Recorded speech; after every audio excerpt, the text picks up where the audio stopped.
Day 12 of telling a story about the World Cup, and today I'm making it personal with the first ever game I watched at the World Cup. I was 6 years old in Dubai with my dad and some of our friends, and it was Germany against Costa Rica at the 2006 World Cup. Now, I knew who Germany was because in Lebanon, half the country supports Germany, but the other team, Costa Rica, I had no idea. I asked my dad who they were, and he said, you know, they're a team from North America. They've never really done that well at the World Cup, and Germany are expected to win. And one of my dad's friends was that friend that supports Germany no matter what. Like if Germany faced Lebanon, he'd probably support Germany. And so when Germany, Philipp Lahm scored that curler in the 6th minute of the game, he went absolutely nuts, waving the Germany flag around the house. And I was just like, no.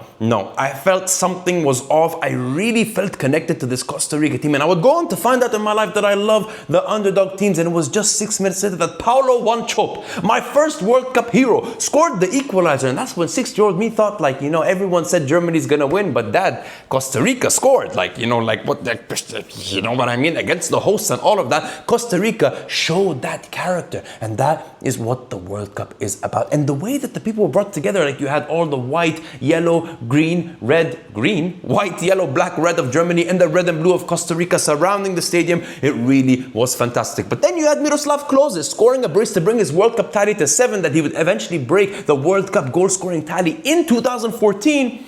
But then Paulo Wanchope again. And yes, I know it was offside, but come on, man, when you're an underdog, refereeing bias is okay. All right, it's only bad when you're a big team because you shouldn't need refereeing bias to win a game, you know what I mean? But Costa Rica scored the equalizer, or not the equalizer, they pull one back to make it 3-2 for Germany with one of my favorite ever finishes in the World Cup. Paulo Wanchope, you think he's gonna shoot in the left corner, but no, he does the and puts it into the other corner, and Costa Rica are now 3-2 down. Can they come back? No, because if you ask anyone, World Cup 2006, what's the first memory? The first memory has to be Thorsten Frings and his dreadlocks, man. The way that he just shot that scorcher in the 87th minute to make it 4-2 for Germany is a game that will never be forgotten. My food is finished, and so is this video. Thank you for watching the World Cup stories until now. I can't believe it's only day 12, but yes, we're going to do this hopefully every single day until the World Cup itself. And I know this World Cup has a lot of controversy around it, but that's exactly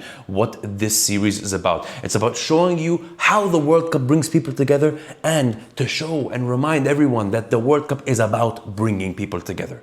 It's not about pushing them away. It's not about causing racial divide. It's not about killing people. It's not about any of these things. Let's remind the world that the World Cup is here to bring people together.